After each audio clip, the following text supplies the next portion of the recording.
It looks crazy, right? This looks insane. It's a mountain. But you know about the Sunday roast? Absolutely. I want to back up a little bit, talking about your story. You were born in a country known as Malawi, and that is in Southeast Africa. But your name is Nigel. Painfully British. Can you explain that story? My dad went to school here as part of an exchange program. He met a guy, and the guy was like the nicest guy ever, and that guy was called Nigel. He thought it was a cool thing. So yeah, there's something called the Nigel Festival. Really? It happens once a year because the name started dying out. And if your name is Nigel, you can go and you will get a free pint. You moved here when you were 4. How British do you consider yourself? More than I'd like to admit. In that case, what does Sunday roast mean to you? You need 2 elements for a Sunday roast. First one is nostalgia. The second is hangover. Nice. That's why we have a... I'm working on the hangover right now. I'm getting one. Ooh. Oh, yeah. I think we should try some of this out. I want to start with the cracklings on top. Oh, Lord. It soaked up all that pork oil. Tons of salt on there. It's really good. If you want to give it like a little dip. Give it a little bit of a dip. Oh. This is going to be a very rich meal. Oh my gosh, just absolutely soaking everything with the gravy. There we go. There's pork, there's lamb, and there's beef. I think we should work our way up to the beef. We already had the pork cracklings, but now we can just try this beautifully roasted pork. Oh, is it? No, you don't have to eat as much as me. I'm a pig eating a pig right now.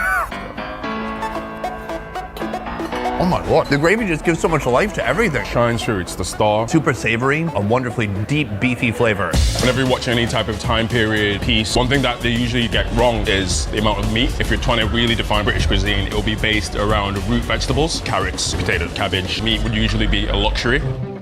Lamb is something I really admire about the UK, because in the US, we're not even adventurous enough to really eat lamb or sheep or mutton, but here, it's still very commonly eaten. Well salted, well seasoned. A little bit gamey in a good way. Some people who are new to lamb, they don't like that kind of funky lamb taste. I love that. It's got personality. Yes. It's got a little bit of oomph.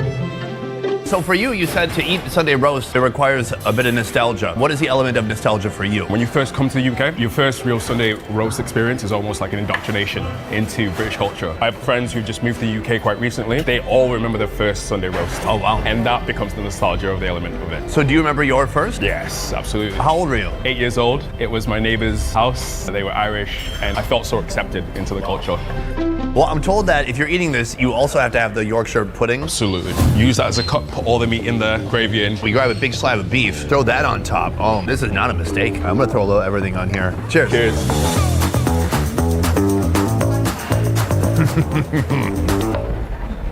I don't think I chewed that enough. I ate that like a snake. That was very satisfying. Everything gets the right amount of salt and flavor after you just douse it with that gravy. This is outstanding.